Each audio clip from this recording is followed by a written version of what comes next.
Okay, welcome everyone to Gaza in Context, a collaborative teach-in series that is starting today, right now, and will continue weekly until such time that we deem fit. This is the first installment under the title Gaza 101. It is a series of teach-ins on the topic on Gaza, but in context. And it is supported and co-organized by 15 institutions. I'll share them very quickly. Arab Studies Institute, Georgetown University Center for Contemporary Arab Studies, George Mason University's Middle East and Islamic Studies Program, Rutgers Center for Middle Eastern Studies, Beirzeit University, Harvard Center for Middle Eastern Studies, Brown University Center for Middle East Studies, University of Chicago Center for Contemporary Theory, Brown University's New Directions in Palestine Studies, Georgetown University Center for Muslim Christian Understanding, Simon Fraser University's Center for Comparative Muslim Studies, Georgetown University, Qatar, American University of Cairo's Alternative Policy Studies, Middle East Studies Global Academy, and University of Chicago's Middle Eastern Studies Center. Thank you all for being with us. We have an illustrative group of speakers. This is a bit crowded, we understand, but this is intended to be a launching meeting in which we address the basic background and maybe say a few words coming from everybody involved who are essentially representing the institutions that are participating. And we have with us Ziad Abu Rish, Fida Adli, Asli Bali, Rana Barakat, Rochelle Davis, Bshara Dumani, Noura Ariqat, Adil Iskandar, Maya Migdashi, Shireen Sayeli, Lisa Widin, Rabab Al-Mahdi, and potentially others, and some who have actually decided to join may be coming in a bit later. If I forgot any of the speakers or the organizers, please let me know. I will not say very much. I'll be moderating the event. My name is Bassam Haddad. The one thing I'd like to say is one of the main reasons we're doing this is because of the appalling discourse of government. Governments usually do that, especially during war, but also the abrogation of the mainstream media's job of checking power instead of reinforcing it. And unfortunately, the disappointing position in many universities by the leaderships in failing to protect their own community and student body by producing one-sided statements that actually belie what is happening on the ground. So with that, let me just thank everybody who is joining us today. Starting next week, we will have a much smaller group of people addressing different topics related to the question of Gaza in context. And I will actually avoid thanking a lot of people now because we can do this towards the end. We would like to start with Noura Ariqat, who actually effectively directed the documentary we are about to see a clip of. And right after she introduces it, we'll go to the documentary. And then we have an order in which the speakers will speak. What follows Noura will be the documentary, and then Bshara Dumani, and then I'll call upon you to join in when your turn is up. So with that, let me say that I will not introduce people's bios. Everything is online on jadaliya.com. You will see the post with everyone's names hyperlinked if you'd like to learn more about who's speaking. And we will also be publishing a much more extensive post that includes all this information shortly after the feed. Thank you all for joining again. Noura, it's all you.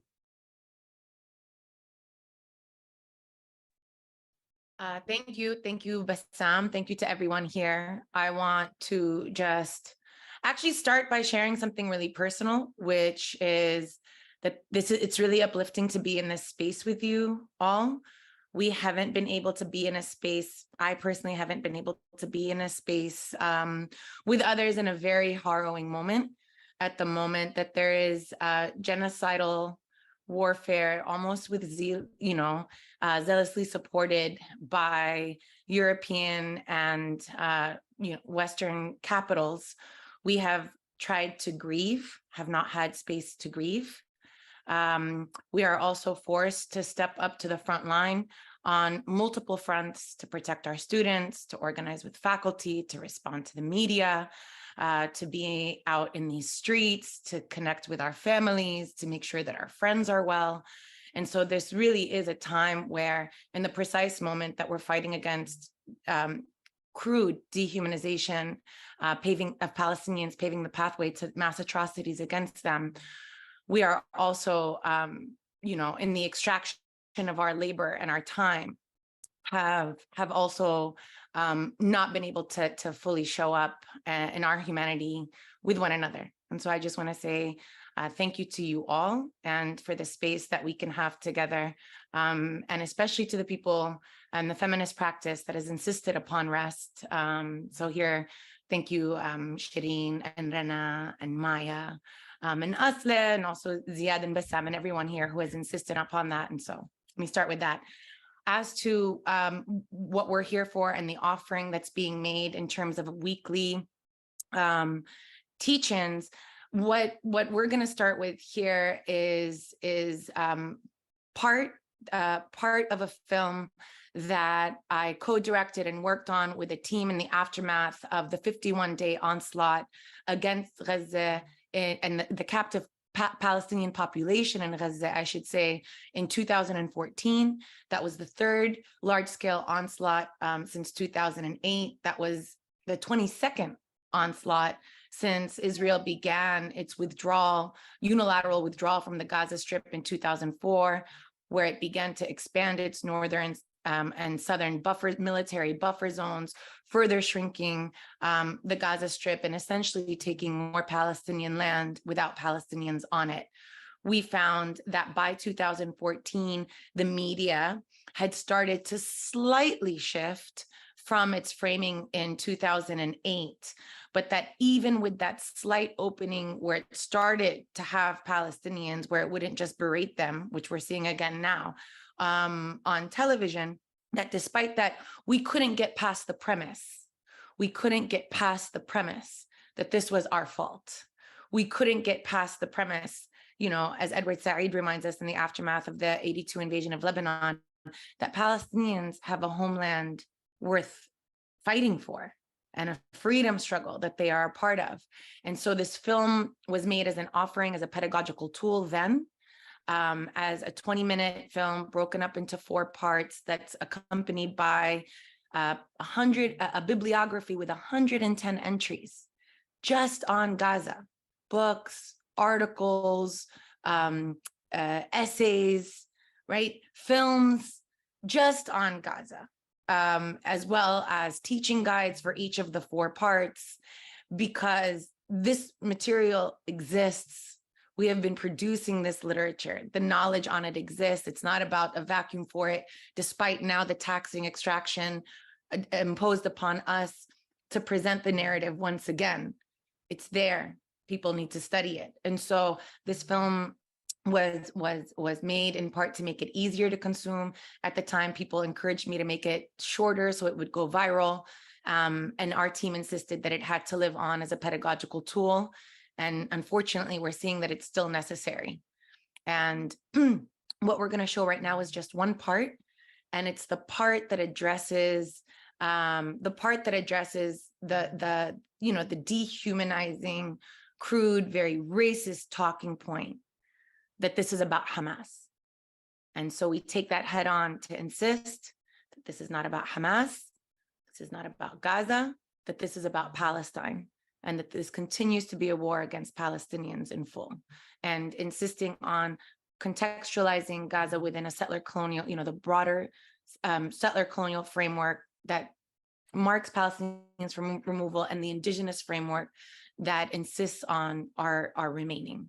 And so, Sam, I got it. With that. Yes, thank you so much, Shari. The people I love, Noura.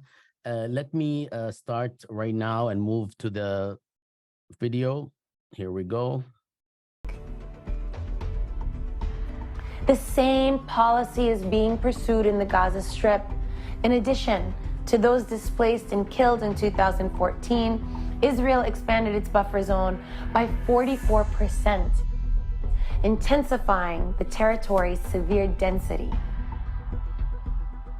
Since Israel can no longer deploy boots on the ground in Gaza, though not for a lack of trying, it concentrates Palestinians from the perimeter and maintains their subjugation with repeated military campaigns, euphemistically known as mowing the lawn.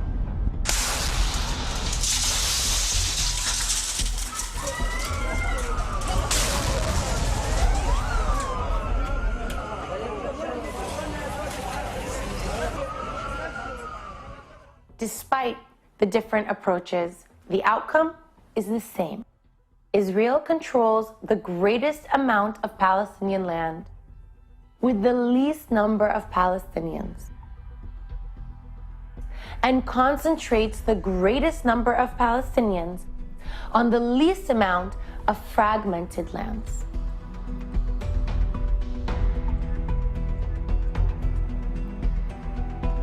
But why would Israel pursue warfare in the Gaza Strip rather than use its West Bank policy for displacement and control?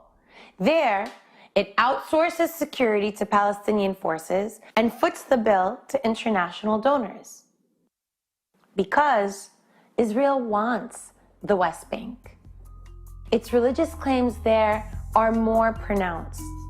It desires control of the Western Aquifer, one of the most significant sources of water in the region.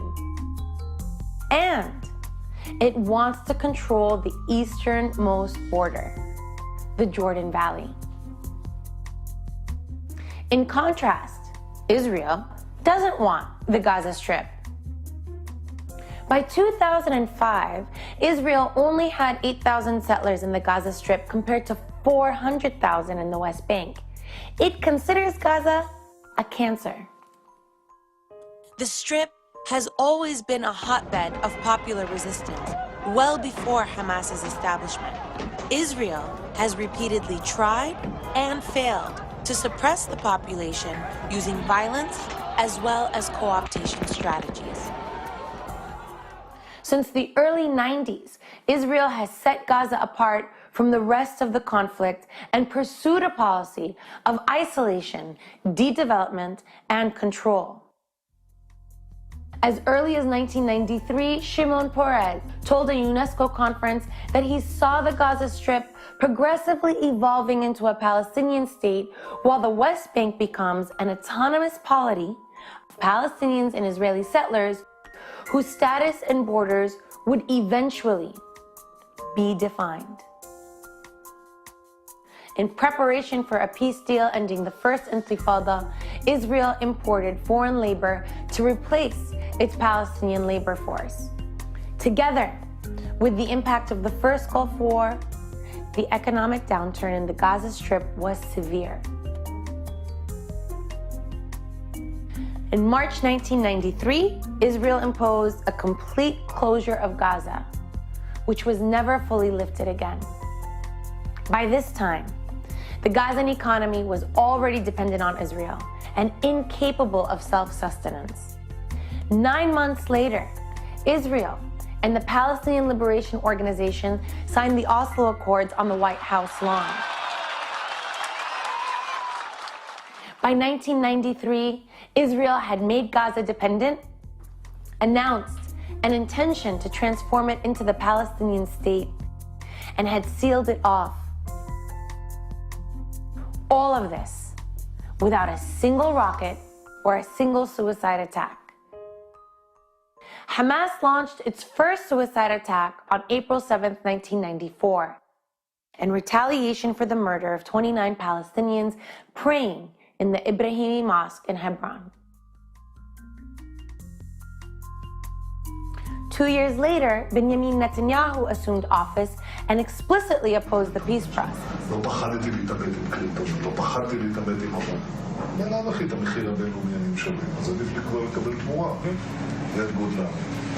עכשיו, הם לא רצו את המכתב הזה, אז לא נתתי את הסכם חברון. הפסקתי את ישיבת הממשלה, אמרתי, אני לא חושב. רק כשהגיע המכתב, תוך כדי הישיבה, אליי ואל ערפאת, חתמתי על הסכם, והשררתי אותו, היה חתום בו. למה זה חשוב? כי באותו הרגע עצרתי את בעצם. אילו שעדיף לתת 2% מאשר לתת 100%, וזו הברירה שעומדת כאן הפרק. When the peace process crumbled 4 years after that, it set off the Second Palestinian Intifada. In this context, Hamas launched its first mortar into Israel in March 2001. In April 2004, then Prime Minister Ariel Sharon proposed complete withdrawal from Gaza in exchange for consolidation and control of the settlements in the West Bank. Unilateral disengagement in 2005 realized Israel's vision articulated by Shimon Peres in 1993. In the 18 months between Sharon's proposal and the execution, Israel launched 8 military campaigns that expanded the northern and southern buffer zones between the Gaza Strip and Israel and assassinated several Hamas political and military leaders.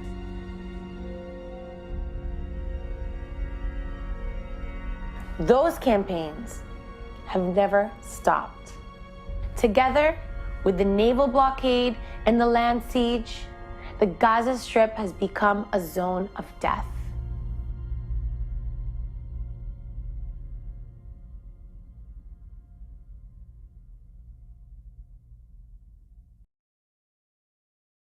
All right, we're going to stop here with the promise that we will actually be screening the whole film with subtitles, and we're trying to get subtitles in Arabic as well. I think we might have that already, and we will announce that later. So let's move on to the next speaker. And let me just say that I would like to share that a sound, an innocent sound, will come up at around 4 minutes, so that you could wrap up. This is for everybody, so that, you know, I don't interrupt you while speaking directly. I'll also try to make the time out sign, but then I'll go to the sound. Shara, it's all you, and you have screen sharing rights. Okay, great. Thank you, Bassam. I'll try to be quick. I'm going to share the screen with you, doing a timeline of Gaza, some of which has already been covered. But I want to step back a little bit, first introduce myself.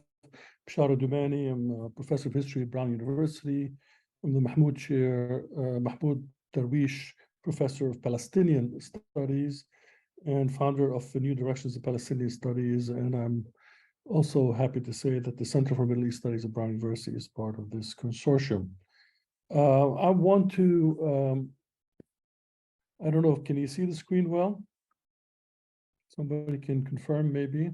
Yes, sir. Okay, and I'll try to make it a little bit bigger if I can figure out how. And okay, well, there is a yes, right there. Okay, thank you. Perfect.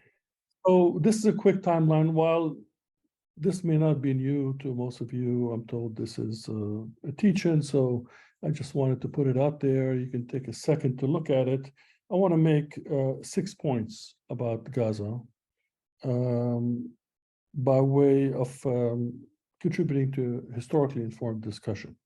The 6 points are: I considered Gaza to be a quote-unquote pure product of 1948, settler colonial, of course, as both an event and a structure. Gaza is a cauldron of Palestinian political movements from PLO to Hamas. It's a pivot point for transformative events. It's a historical archive of destruction and renewal. It's a generative of new forms of agency for Palestinians. And its condition under siege, especially, is a kind of a canary in the mine of global challenges we're all facing. We're not going to be able to cover all these points, but there'll be time in future teach-ins. What do I mean? It's a pure product of 1948. Number one, I mean, this was a moment in which the Gaza Strip was actually created as a separate geographical entity, but different from all other geographical entities in historic Palestine. It's a stateless geography. It was never annexed like the West Bank was for Jordan. It remained under Egyptian control 1949 to 67, but it remained with a kind of a totally stateless condition. Number two, its demography was transformed. The overwhelming majority of people living in Gaza today are refugees in 1948. The population of Gaza was transformed after 48, giving them the majority. There are a number of camps that still officially exist, but of course, the refugee population is spread out all over the Gaza Strip. And what I also mean is that the two basic components of the Palestinian experience of 1948, which were massacres and forced displacement, are things that have been visited upon Gaza more than any other place in historic Palestine over and over again. This is not to mention the caging, and the incarceration that you saw in the film earlier. It's generative, it's a cauldron of Palestinian political movements from PLO to Hamas.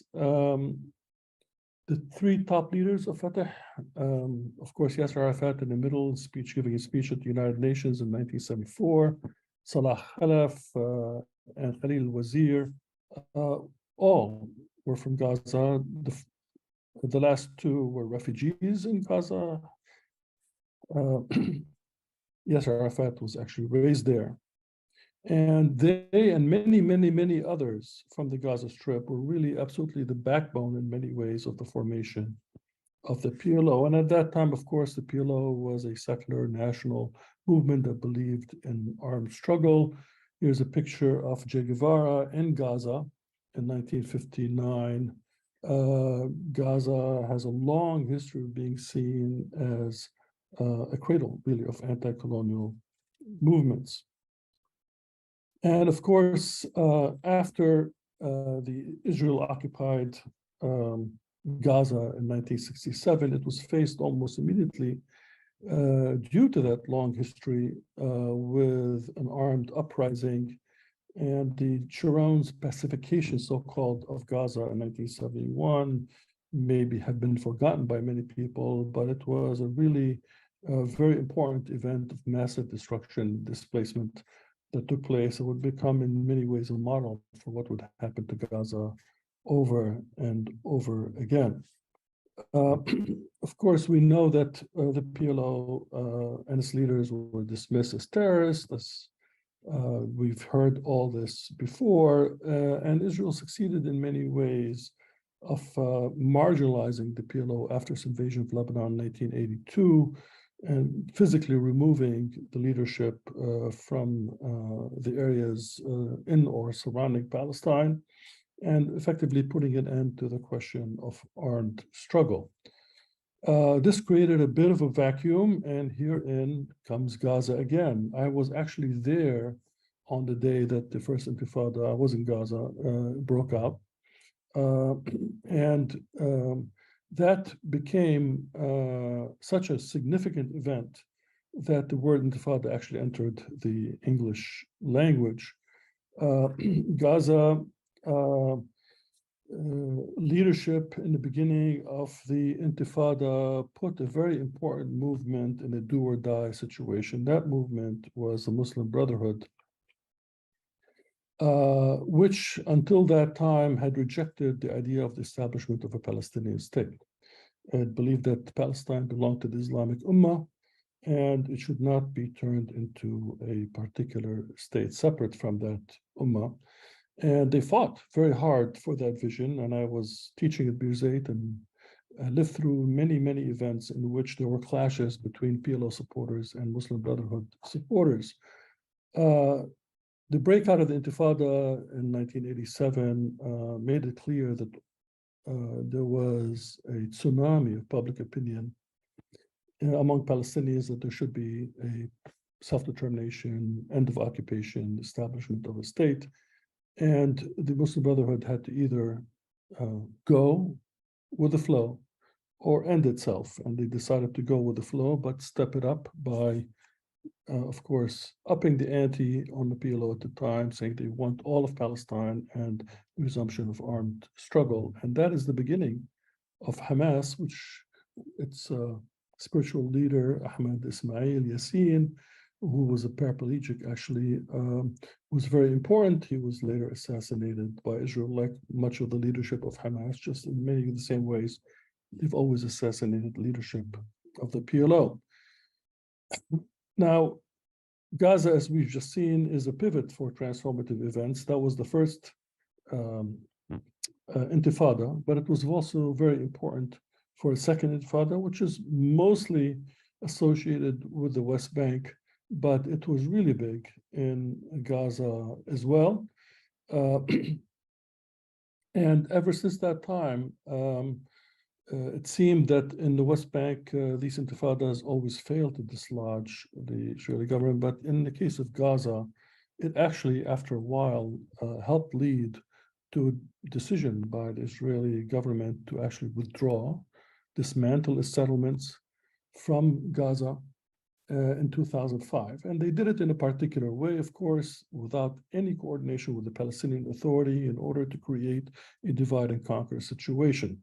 The PA was effectively prevented from having a role in this disengagement and in ruling Gaza afterwards.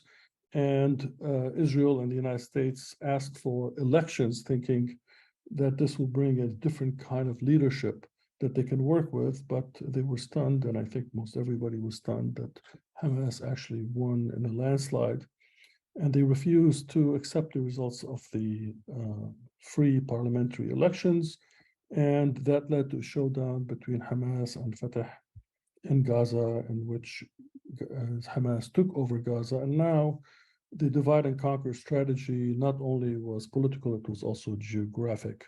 Hamas we might have to leave it at that. Okay.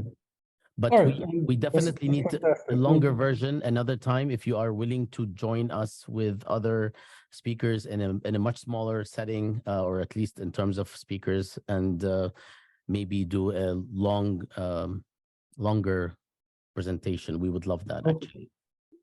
Fantastic. Thank you. Shukran. I'm very sorry to cut you off, and I'll be using the same ring going forward. Just know that it's not my phone ringing, it's me trying to signal you. So thanks again, Bshara, and I hope we can move forward with Rana Barakat from joining us from Birzeit University. Please feel free to introduce yourself in any which way you like, so that you could actually demonstrate or show or reveal which institution you're speaking from or speaking kind of on behalf of. Hello, can you hear me? Yes, absolutely. I'm not speaking on behalf of Birzeit University. I just happen to be a professor yes. there. So I should say that from the very beginning. My name is Rana Barakat. I'll try to stick to the time, but I should say that it's been a long day here, and I wonder if anybody on the screen, I wonder if you guys remember what sleep is like. So I think we're all a bit frazzled. I'll try to make sense. I have to admit that I actually wanted to pass on speaking. I don't know why I didn't. I think maybe it was the hope of coming together, teaching, learning, whatever it is that we're doing, gathering is a political act. I don't think I have much analysis to offer in this very learned room. Everyone here knows about the history of settler colonialism on Palestine. Everyone here knows what colonialism is as violence. Everyone here probably knows that this war, which is part of a much longer history, but it also feels like none other before it.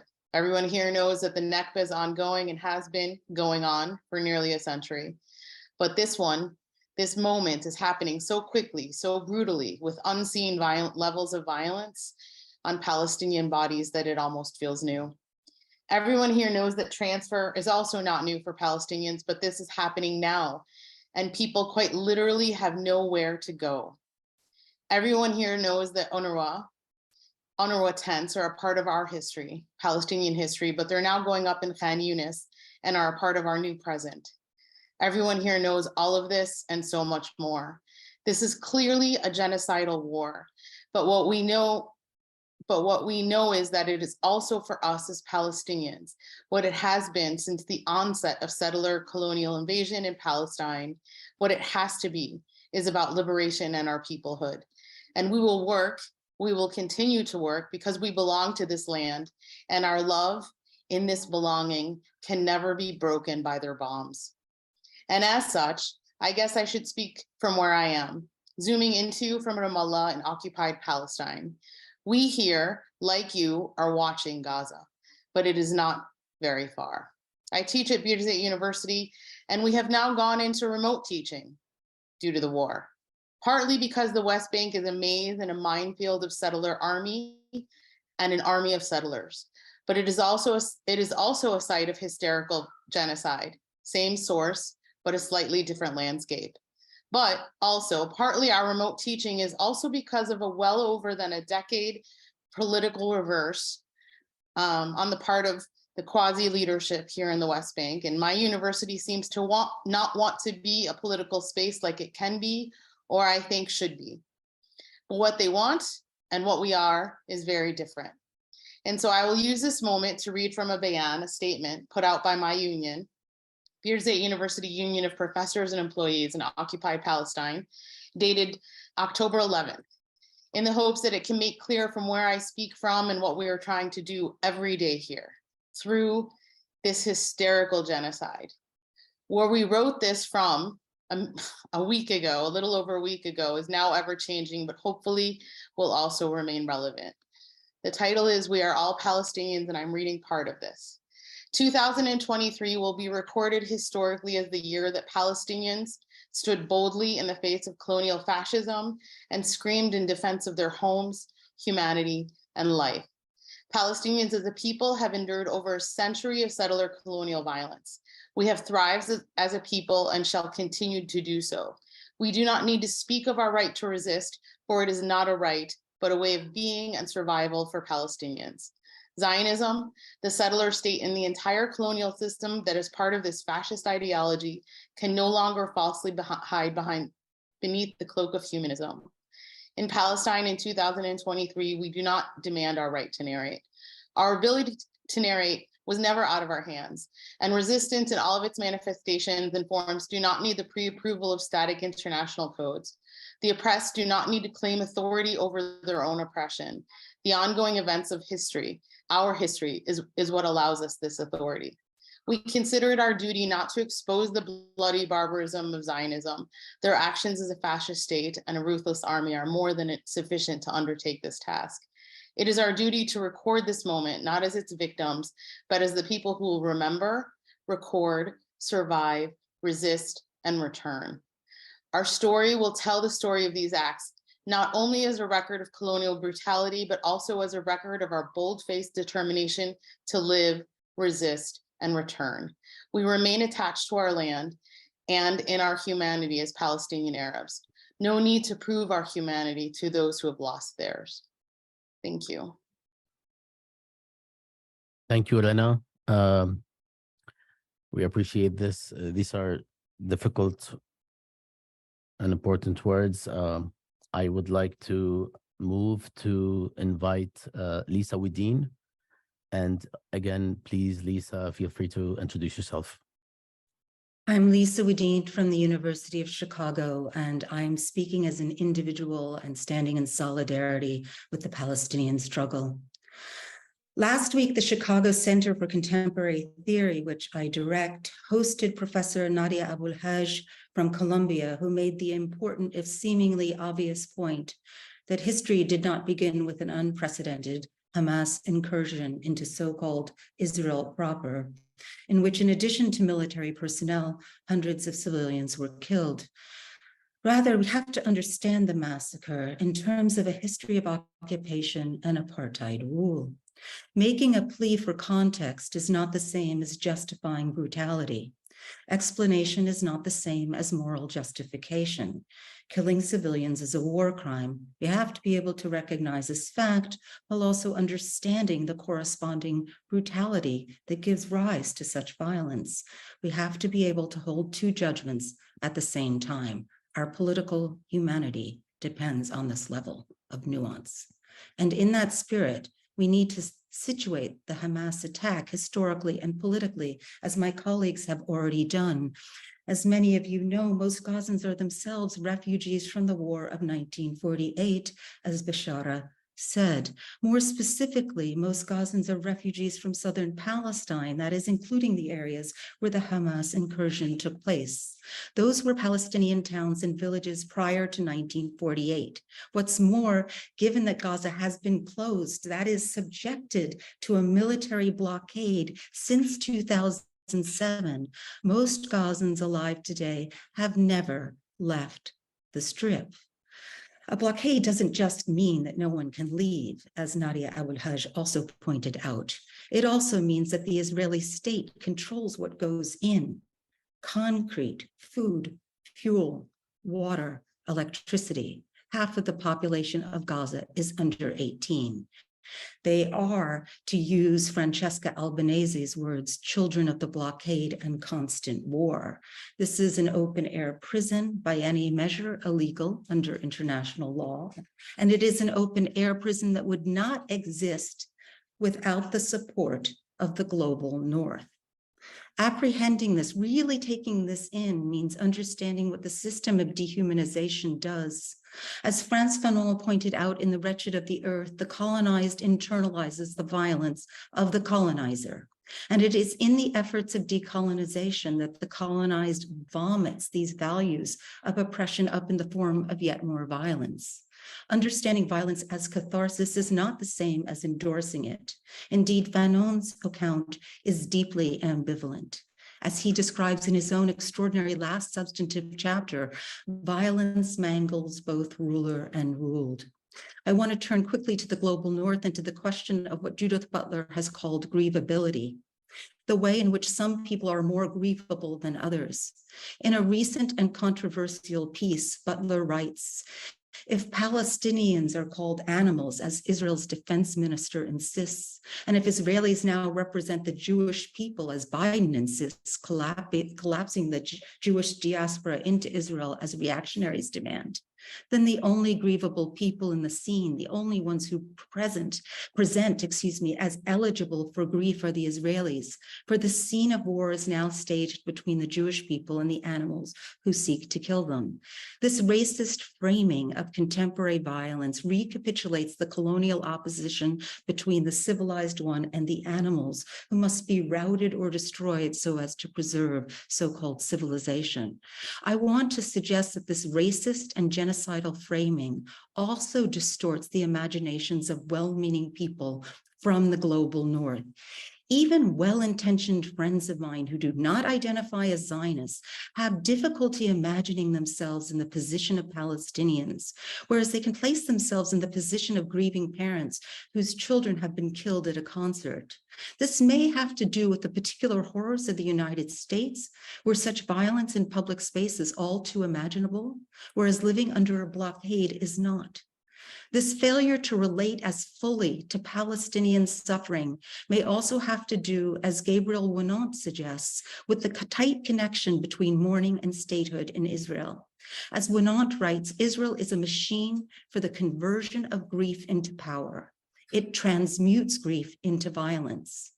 And as Mona Chalabi has observed, we see that grief machine hard at work in the coverage of major newspapers like the New York Times. 2 points in conclusion. One, as academics, we may think that our task is to make people aware of things they don't already know, but is knowledge really the problem? Don't people know that Palestinians are suffering under a system of ongoing violence? What I'm suggesting here is that people can know something and not know it at the same time, or people can know it and feel very differently. They can know something but not relate to it. What can we do about that? Second, on a more salutary note, there's a huge discrepancy between older Americans and younger ones on the question of Palestine. I hope that some of the teach-ins will explore this discrepancy, a gap that may very well provide us with hope for new forms of solidarity in the future. Thank you. Thank you very much, Lisa. Let me move now to invite Rochelle. We are just changing the order slightly, and because people have teaching obligations. Rochelle, please feel free to introduce yourself, and ahlan wa sahlan. Merci. Thank you. My name is Rochelle Davis. I'm an associate professor of anthropology in the Center for Contemporary Arab Studies at Georgetown University. And thank you for letting me jump the queue. I got to be in class at 2 o'clock. I wanted to start by really acknowledging the amazing resource of knowledge on this Zoom and use the idea of a resource to kind of think about my comments today, and following really on all the issues that Nora described before the film and Rana so beautifully kind of articulated. And then Lisa asked us to think about in this idea of knowing, and is knowing enough? I think that's a really hard question, Lisa. And I think one of the things that has been most challenging for us here at Georgetown has been to be asked to be that resource and knowledge support, and to try and do that for students, for faculty, for the university at large. At the same time, knowing that just knowing doesn't seem to be enough. And yet that is the one thing that we really can do, because that's our area of expertise. And I feel on some level, I am lucky to be at a university that has now produced a second statement around what is going on, and one that has been very keen to protect the freedom of speech. So let me just share briefly some of the ways that we've been approaching trying to bring resources to our community and outside. One of which is just to really organize educational resources, whether those are go up on whether those are Zooms and in-person meetings and all of those sorts of things on all different levels, and to provide spaces for people to organize in other kinds of ways. And it is that providing of space that we also are coming together and supporting each other, which has been a challenge. I think one of the other opportunities we've had, because I teach in an Arab studies program, is a lot of these issues that all of the faculty in our program are teaching regularly in our classes. And we've been able to take the space in classrooms to relate what we are teaching to what is going on in the world. I know a colleague last week was teaching Frantz Fanon by coincidence, and was really able to bring that into kind of thinking about some of the larger discussions of what was going on. Another colleague will be teaching Amal Bishara's book, Backstories, the US News Production and Palestinian Politics, which is an amazing book to kind of help students in the American context really think through media production and see very concrete examples of what is happening in the media that we are also aware of, but it gives students the tools to help them sort of think through and challenge some of these things. So I really just am here to support people, to reach out, to be open to sort of thinking together, and I'm here in solidarity with everyone, and I look forward to the continued work. I speak on behalf of my colleagues at CCAS, continue working together. Thank you very much. Thank you, Rochelle.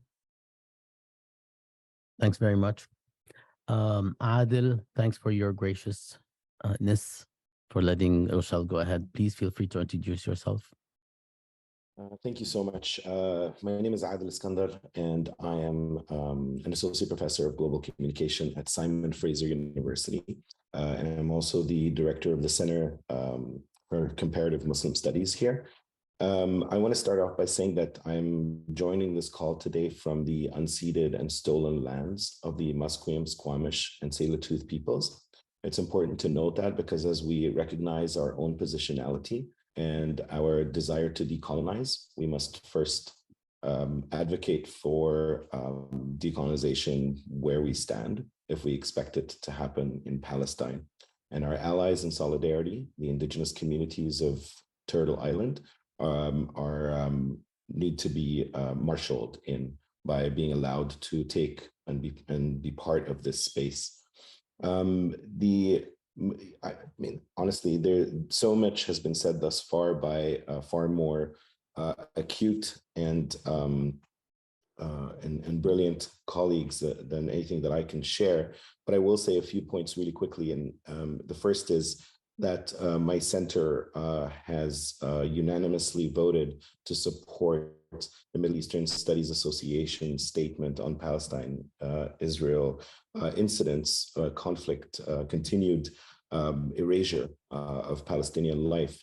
And this is a statement that we understand has taken a significant amount of time to put out. I would encourage centers and institutes and departments and colleagues across both the continent and the world to read very carefully and consider endorsing, supporting, and circulating widely.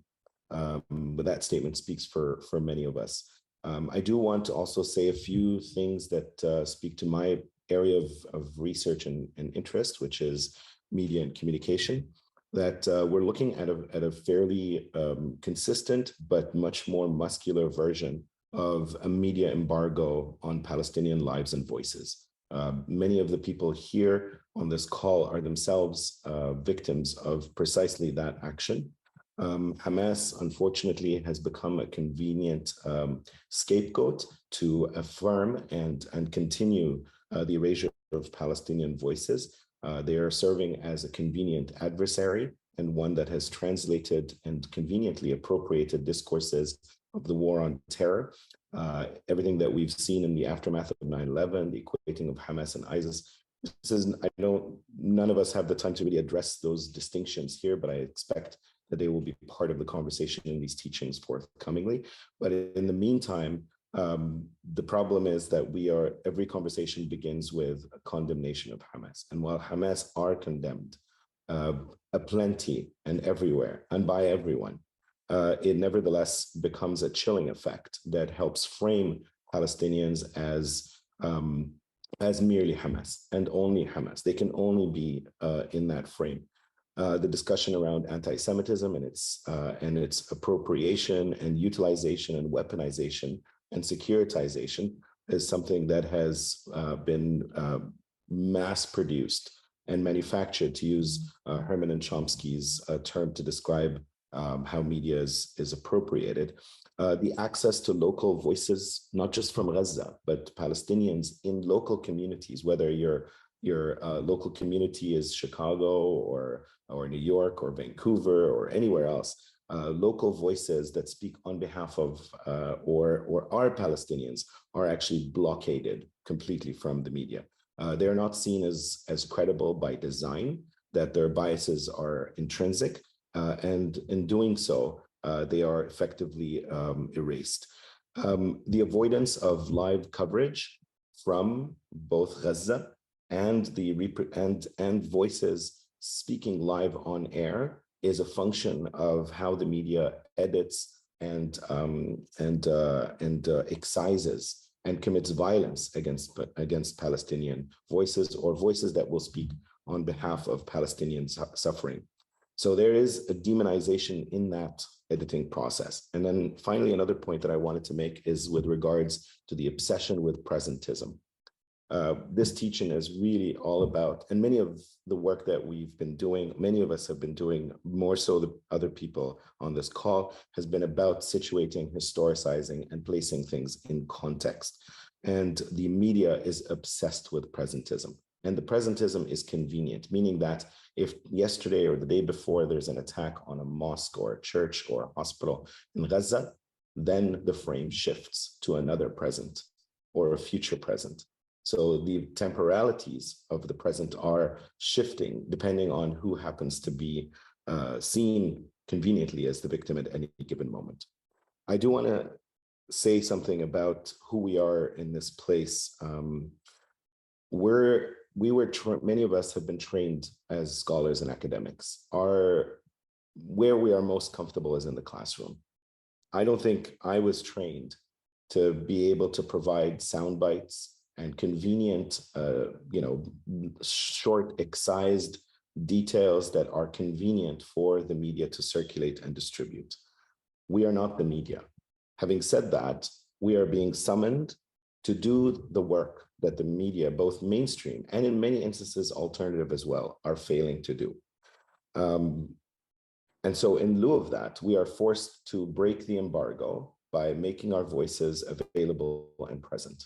The question is, will the media listen to the voices that we are offering and the many, many thousands, if not millions of other voices, not just in Gaza and in Palestine writ large, but in the Palestinian diaspora and the global solidarity movement. And then finally, I want to say that besides being academics and knowledge, providers, distributors, mediators, we are humans. We're parents, we're children, we are siblings, we are grandparents, we're grandchildren. And watching this unfold has been absolutely catastrophically devastating. So to be able to impart knowledge about this has been extremely difficult for all of us. And I just want to say that I acknowledge and I respect the incredible work being done under duress here, but also humbled by the much more intense work being done by journalists, reporters from Palestine, from Gaza, who are literally dying and being maimed and injured just to get the narrative out. And so we shouldn't have to be the ones amplifying those messages on our social media platforms. But if that's the only resource we have at our disposal, we will take it. Thank you, everyone. Thank you, Adil. Definitely, I don't believe you when you say that we're not trained for XYZ when you say it, in terms of speaking with the media and addressing matters in concise form. I really appreciate what everyone is saying here, and just want to remind everyone that we still have a few speakers, and we hope that people stick to the time. We will also deliberate whether and how much time we have for Q&A right after, which we can field from the YouTube feed. Maya, please feel free to introduce yourself. Maya Mekdashi. Hi, everybody. It's good to be in this room together. My name is Maya Mekdashi. I'm an associate professor at Rutgers University in the Women, Gender, and Sexuality Studies department. And I'm also the director for the Center of Middle East Studies at Rutgers University. So I'm going to be brief today. I know we are already sort of crunched for time. So I'm just going to speak briefly about settler time and using the framework of settler time to understand not only what is how Gaza and Palestine are being framed today in the United States, but also how our campuses are reacting and acting towards our students during this time. I think the problem here, one of the problems, and when you find yourself operating from within settler notions of time, is the problem of where to begin, when to begin. Anyone who begins on October 7th is operating within a settler understanding of time, a settler epistemology of time and of temporality.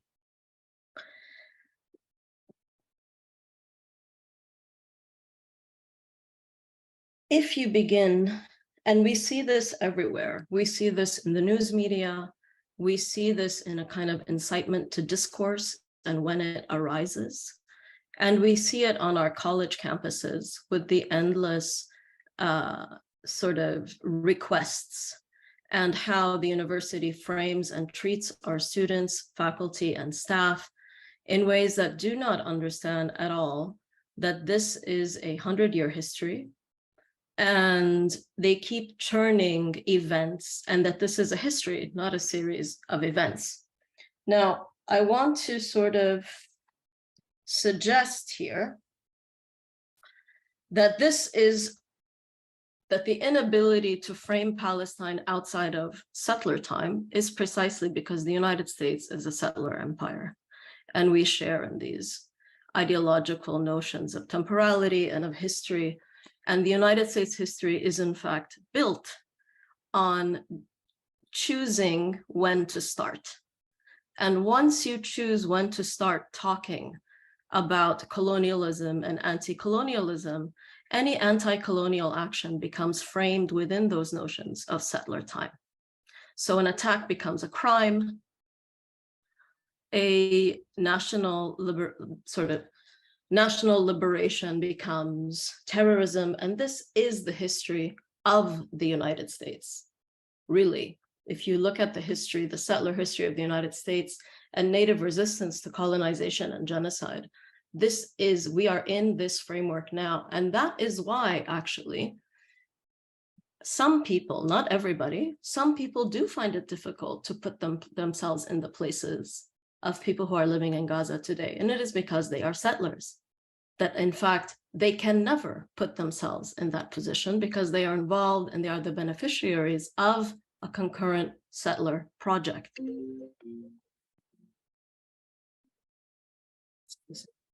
I don't know what. Okay.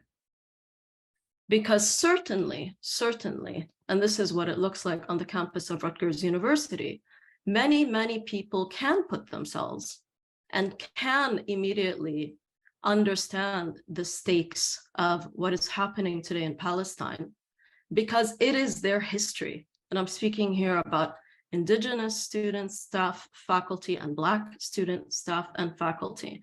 So the inability who you can see yourself as being in this kind of settler structure actually depends on your positionality within a settler colony.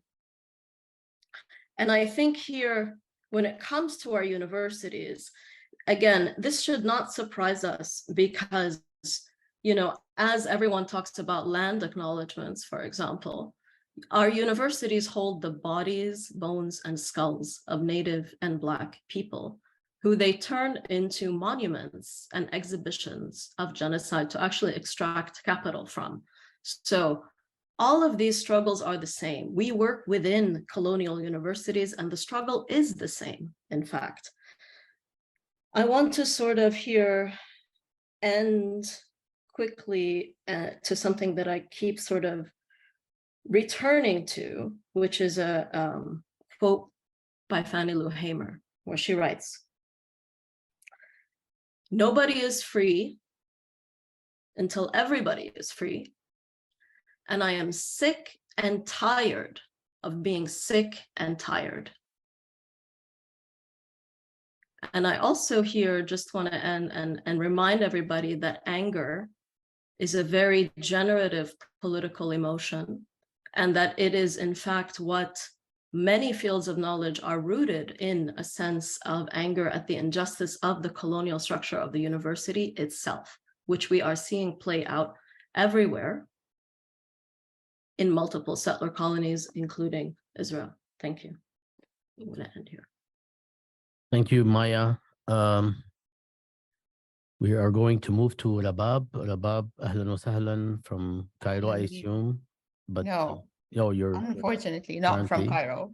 But please feel free to introduce yourself. Yeah, so my name is Rabab al-Mahdi and I teach political science at the American University in Cairo. And yeah, I say unfortunately not from Cairo because this is, so for starters, I haven't prepared and I'm not as eloquent as any of those colleagues, who spoke before me. But I have some observations, I guess. And I also guess that the majority of the people watching this are, colleagues and students on American campuses, and I actually feel for you. I mean, I never thought there would be a time where I see this level of, where I understand that kind of subtle and micro aggression and repression on American campuses, and the idea of not even censorship, but the idea of erasure and silencing taken full force in that way. So I think there's so many things that are troubling in what's going on. But the two things that I think as educators and as human beings I would like us to think about and see what can we do. One is, in parallel, I'm seeing the dehumanization of Palestinians, the demonization of Hamas, which I'm not defending, just for the record. It's just that this is being fed, and I loved the film that Noura started with, because it just shows you that regardless of Hamas, you know, there has been genocide. But with that, there's also a process of desensitization that we as academics, our students, and, you know, the informed public is going through. And there isn't anything more, I can't even find the word, but I think dehumanizing and desensitizing, like what Biden said in the presser after the hospital was destructed. His use of, and I'm quoting, the other team. Now I know it has been the other team. This very masculine, patriarchal image of a game where there are two teams and we have to be on the winning side. And those two older men are sitting there and just supporting each other in that game. So it was just the other team. So let's move on. And I think it's up to us. Lisa Wadeen made that excellent point about when we know, but we don't act, we don't really know, and the difference in generations. And as a kid, I actually majored in poli-sci because of being an activist, which was brought by the Palestinian First Intifada. And I had always wondered, you know, weren't there you know, people around when 1948 happened? And how come they didn't react? How come that happened? You know, how come? And then, you know, so many things. Like when I see Khan Yunis being repeated again, like for me, Khan Yunis is a massacre that, you know, should not be repeated. When I see the same pictures of people leaving their homes and being forcefully displaced in a space, I've been to Gaza. There's no place for people to be displaced. We're not talking about, it's not a continent or a subcontinent where, oh, let's move from the south to the north. So for this to be happening again, and, you know, for us who actually have not witnessed that, but have read about it and saw it, you know, it's just like, how could this be repeated again? And I think and I'm going to stop here, but I think for very personal reasons of maintaining anything from our humanity all the way to freedom of expression on campuses, I think we need to be adamant about supporting what's going on in Gaza as part of Palestine, and making sure that what happened in 48 does not happen again on our collective watch. Thank you. Thanks, Labab. Nadia just joined us as she was delayed. But let's go with, if you don't mind, Nadia, just to give you a moment to just settle in. If we can go to Asla. And Asla, if you can please feel free to introduce yourself. Hi, my name is Asla Badi, and I'm here today on behalf of MESA, Middle East Studies Association Global Academy, which is a partnership of MESA and the City University of New York. And then also, of course, in my own vein as a scholar. And as I was thinking about what to say, and I just want to echo Rabab, that the eloquence and the brilliance of those who've already spoken basically leaves little to say other than, from my own perspective, what this moment calls upon me to do as someone who is trying to act in solidarity. And so the question is, why have I felt so paralyzed. What are these feelings of defeat and what can we do with them? How do we turn it into the kind of generative and productive anger that Maya Mikdashi spoke of? First, like, what are we mourning? And there's a, at least I can speak for myself, some quarter century, I was in a room of law students trying to give them some ideas about what a practice looks like in this moment. And they were introducing themselves and they were saying, I'm a 1L, I'm a 2L, meaning they're a first year student, a second year student. And I said, you know what, I feel like I should say I'm a 27L or something, like I'm still in the place, still trying to invent the wheel, asking how is it possible that we're in this room back again, asking these questions of what is the practice going to be? And part of it is the feeling of, a quarter century of work. For those of us who are in the global north, what are we called to do? We're called to take the extraordinary resources that have been made available to us, the totally contingent and conjunctural reasons why we have these opportunities, and to use them with all of the intentionality we can muster to the best of our abilities to actually impact the things that drove us into these positions. And in the case of scholars, drove us to think that the most effective thing we can do in this moment is knowledge production. And how can we do that knowledge production work? What are we called to do with the work we have tried to do to this point? And what can we do? How can we pivot? What can we change about our practice going forward? And what lies at the heart of that is solidarity, to my mind. So the first thing that this space makes clear is that we have the resources of solidarity amongst ourselves. We built some things that are reflected in this Zoom room and that are reflected in the call that is sent out 48 hours ago, and everybody shows up and makes the time and decides that this is worth engaging with. So the first thing for me has been to refocus on what is resilient and stands and how we can deploy that. Because no one on this call, no one anywhere has the luxury of allowing ourselves to feel defeated or allowing ourselves to feel despair in the face of the despair and the dread and the annihilationist violence that those we have tried so hard to build some bridges of solidarity to are now confronted with. Has our attempt at solidarity failed to protect them? Absolutely. Are we living in places for those of us who are in the global north that are directly complicit in the violence to which they are being exposed? Absolutely. Does that require a level of introspection of what our practice is and must be going forward? Again, from my perspective, absolutely. But at the end of the day, I'm here now in this moment. And the question still I'm confronted with is, what does solidarity look like for me to do? And what are the things I know how to do? What is my skill set and what can I bring to this equation?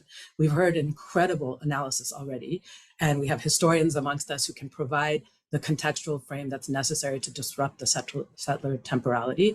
We have a couple of lawyers amongst us here. This is the master's tools, right? This is a basic set of an arsenal, a toolkit that we can try to deploy, knowing our deconstructive critique of it, and knowing that even a reconstructive account of what international law can do understands that these are the tools that have enabled erasure in the first place. But what can we do? What is the starting point from which we can try to build something effective right now?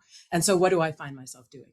Crafting statements, writing letters, mobilizing the resources of legitimacy that elite institutions provide and that certain kinds of voices can have to get them to say something better. So what does that ultimately mean? It means trying the same thing all of us have named, to somehow shift narratives, to say that decolonizing is not an aesthetic. It's not some practice that's about curricula. It has to mean something more, and actually thinking about what is the pedagogical practice that enables a younger, much more radicalized generation to actually think clearly about what that might mean, given that they do not have a lived experience of anti-colonial resistance that's global, which is where these tools, where the Fanon analysis has come from, but they have no means of knowing. They are born into a world of war on terror. They're born into a world, the master narrative of which was produced in the 1990s by the very person who is the statesman today in Israel that is overseeing the re-weaponization of this framework for the purposes of extermination. How do we furnish them with the tools to understand this, not just with theoretical frameworks, but with practical knowledge that can be applied in the world? So I feel like that's the thing I'm being called to think about. And any answer I give is imperfect. It is fundamentally, intrinsically, necessarily imperfect because it's all a process, not an event. And I am in the process inventing it as I go. We're all in the process of it, trying to invent as we go. So I think like the most I can do on any given day, instead of giving in, is to say, I did what I could do today. And being here present with all of you is one piece of doing what we can do today. And then thinking together and using this as a moment and any other gathering we can be in, whether in person or virtually, to fashion new tools or or accelerate the ones we have to think about what is this moment calling on us to do generationally, whichever position, wherever we are in our generational place situation with respect to that conflict and with respect to resistance, and what toolkit do I bring to the possibilities of resistance? And for that, for this space and for the ability to think together about that, I'm very grateful. Thank you, Asli. Before we move on, let me just make two quick comments. The first is I apologize about the audio with the film. This was a setting issue. I take full responsibility for it. But we are promising that we are going to re-air the entire film more properly with all of the subtitles involved. And hopefully Noura will be able to join us to address any questions and questions sometime in the future. The second point is a lot of people are asking, and we have hundreds of viewers, which is really encouraging, but many are asking about our resources. We will actually be putting together, just as we did in the 10 Years On project, commemorating 10 years of the anniversary of the uprising, we will be putting together a portal of resources that include a vast array. So this will be happening as the teachings continue. Nadia, I hope that you are rested and settled. It's all you, and everyone is actually introducing themselves and the way they wish. Thank you, Bassam, and it's wonderful to be part of this group and to be part of the global community that I know is watching, and my apologies for being late. I was unavoidably delayed. I am speaking as a member of the faculty in the history department at Georgetown University of Qatar. And my students find themselves at a very interesting position of tension, some of which dovetails, I think, with the students of all the faculty members that are on this call, and some of which might be a little bit different. And that is that for the students who are, at least I will just speak for the students that I teach at Georgetown and that I know who are taking classes with other colleagues of mine who are active and interested and available on this topic, which is that they are, on the one hand, been erased, like so many of our students on other campuses, by the statements that the home campuses have issued over the last week.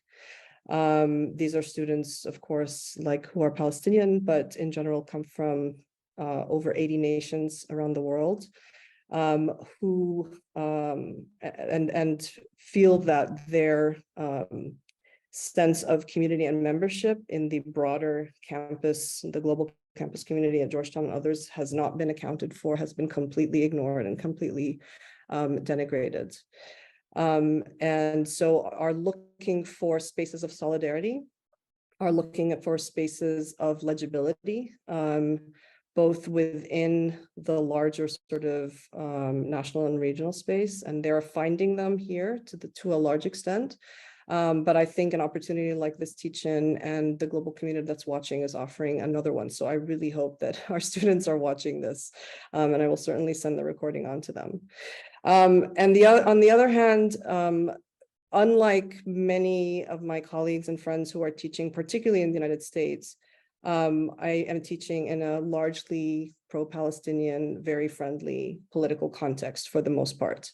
So what I'm finding, however, is that the students, almost entirely are on sort of are politically on the right side of history, are on the right side of this political issue, but do not have scaffolding, do not have the sort of intellectual or historical infrastructure that they can draw upon. And so they're, on the one hand, feeling erased by the sort of a larger community that includes the main campus, but includes the larger sort of academic community, and on the other hand, want to respond to it, but don't necessarily have the tools. And this includes students themselves who have lived through similar colonial and decolonial contexts like Palestine, but don't necessarily know the actual history or the historical narrative or know the theoretical frameworks upon which to draw. And so I'm hoping that this and the series of teach-ins that we're doing is going to offer that tool. And alongside what you were mentioning, Bassam, one of the things that we're doing at GUQ is also involving students sort of informally to put together resources that they find helpful. And so maybe that's something that we can also cross-reference with each other in ways that are helpful to everyone. And lastly, I want to follow up from Maya's point on anger and just read very quickly. There's been a post that's been going around, I have found to be incredibly motivating and captures so much, I think, of what we're feeling. And it's this post that, as I understand it, has been written by Khadija Dajani on qahr. Qahr, there is no English equivalent to the Arabic word qahr. The dictionary says anger, but it's not. It is when you take anger, place it on a low fire, add injustice, oppression, racism, dehumanization to it, and leave it to cook slowly for a century. And then you try to say it, but no one hears you. So it sits in your heart and it settles in your cells and it becomes your genetic imprint. And then it moves through generations. And one day you find yourself unable to breathe. It washes over you and demands to break out of you. You weep and the cycle repeats. Thank you.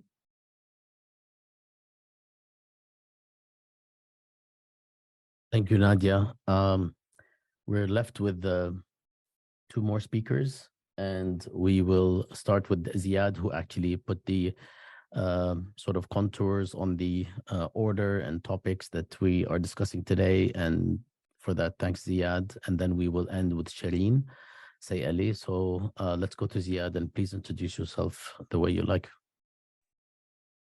Hi, everyone. My name is Ziad Aburish, and I'm a faculty member at Bard College in upstate New York, and also a core member of the Arab Studies Institute. And I'm humbled to be in this group of people and in the broader network of audience and the mobilizations that are happening right now.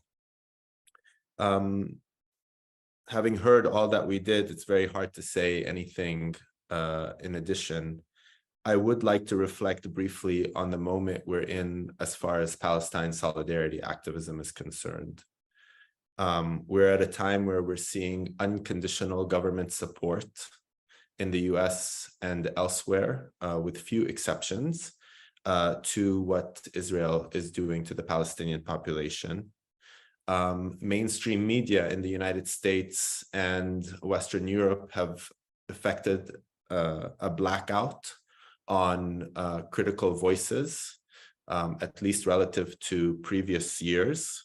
And we are seeing the closure of spaces of dissent and expressions of solidarity, both on campuses in the United States, but also in places like Berlin and Germany more broadly, for example, where students that utter the word Free Palestine can be reported to the police for investigation.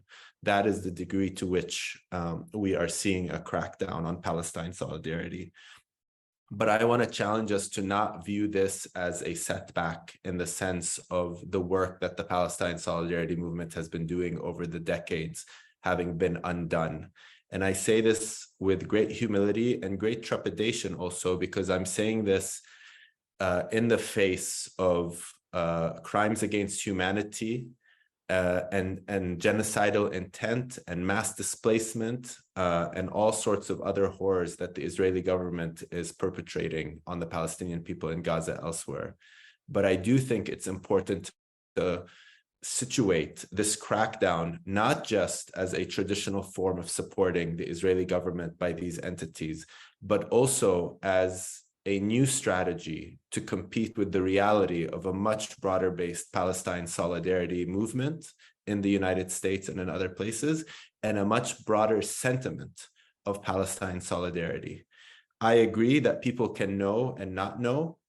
I think what we're starting to see is a delayed catching up by many people that were silent in the first few days as they got their bearings, but they have all gone back to the basics. They are all mobilizing. They are all speaking out. And I don't think that necessarily means we will be able to stop what Israel is intending to do in Gaza. And I say that with a great sense of dread and guilt.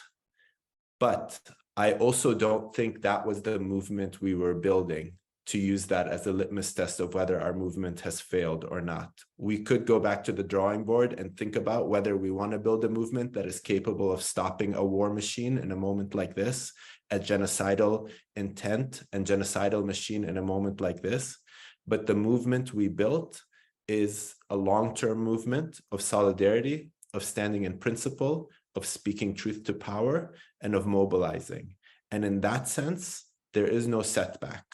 And unfortunately, the community that is bearing the brunt of the setback are the Palestinians in Gaza and elsewhere, are the 48 refugees that are being displaced for a second time, being set up in new UN refugee camps and tents as a new Nakba unfolds.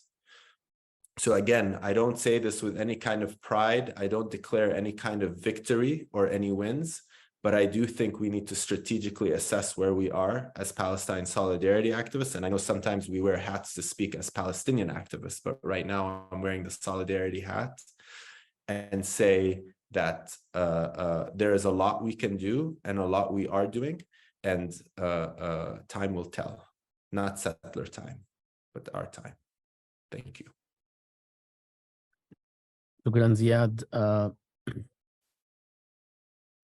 We're not going to have time for Shireen to speak. I think Palestinians have actually been overrepresented in the media. I think that's my cue. Shireen, that's your cue, our tour de force. Please feel free to introduce yourself. Ahlan wa sahlan. My name is Shireen Saikali. I teach at UCSB and I'm here representing myself. I am Palestinian, and like all Palestinians, I am a product of the Nakba. I speak to you today from unceded and stolen Chumash territory, the grounds upon which genocide has happened and continues to happen.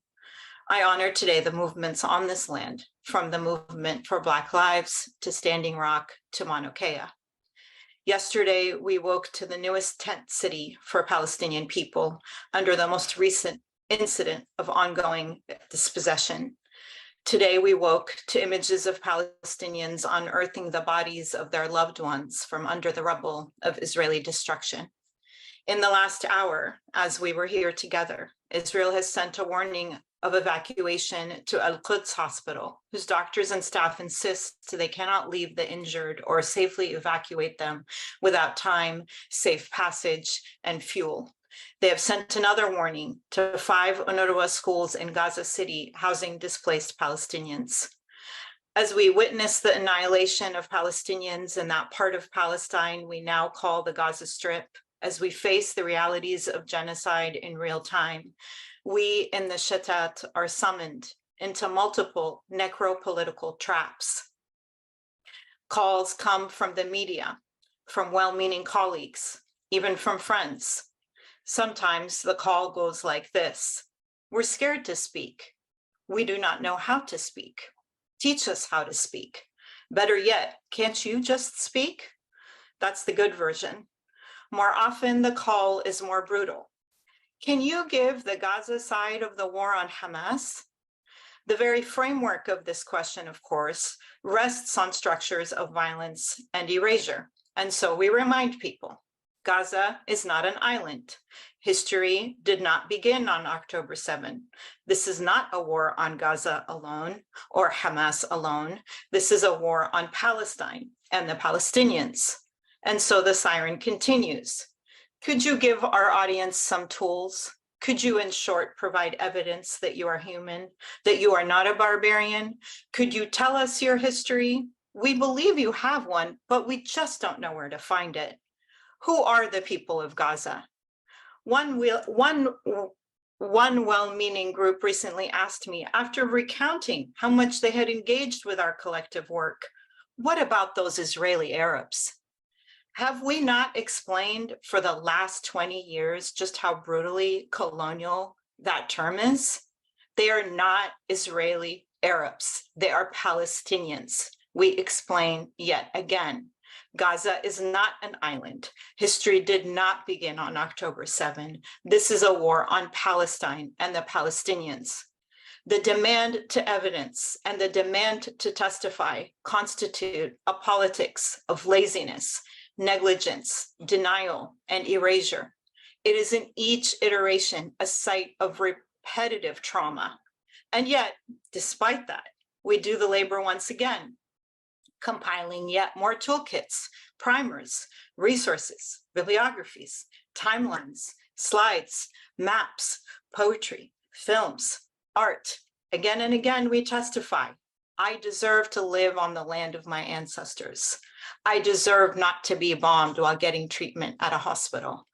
My parents, who survived 1948, deserve to not witness this escalation of the ongoing Nakba, an escalation bolstered by a tower of Western artillery, of precise weapons and vicious language.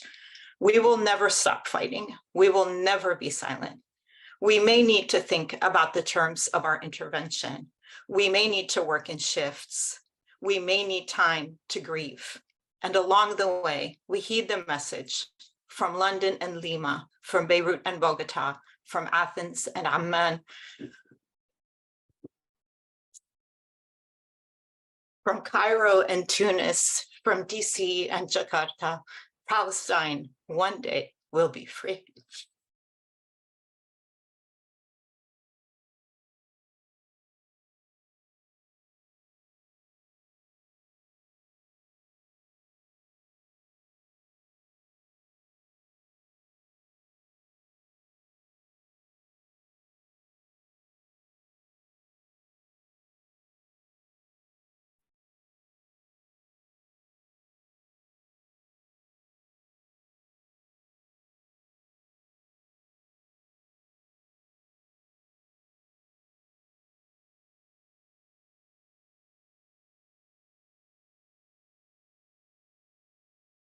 I guess we are all on mute. Thank you, Shireen. Thanks to everyone. We are way out of time. I'd like to say that this will continue. We will be having other teach-ins on a weekly basis that will probably feature, and definitely feature actually, less than the numbers we have today, and we will be going in depth into various topics. We will announce these in due time in all of the participating universities and research center. I'd like to simply acknowledge the person with whom us at the Middle East and Islamic Studies program at George Mason and the Arab Studies Institute were speaking with early on to put something together, and that is Fida Adli, the director of the Center for Contemporary Arab Studies at Georgetown University. I would like to thank her for pushing this forward with us and kind of together working to assemble this array of remarkable human beings and organizations and institutions. So thanks to her and thanks to all. We are unfortunately not going to be able to have a Q&A session because everybody has to leave like right now. So I should actually conclude quickly. Thank you all again. We've had a lot of questions online. I hope I actually saved questions and saved some of the comments that we can address later.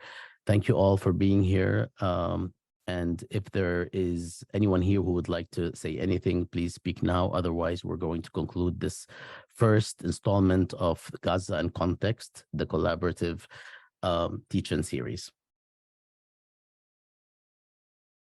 خلاص؟ Thank you. Thank you. شيرين بنحبك. تصبح على خير. كتير. باي. سلام.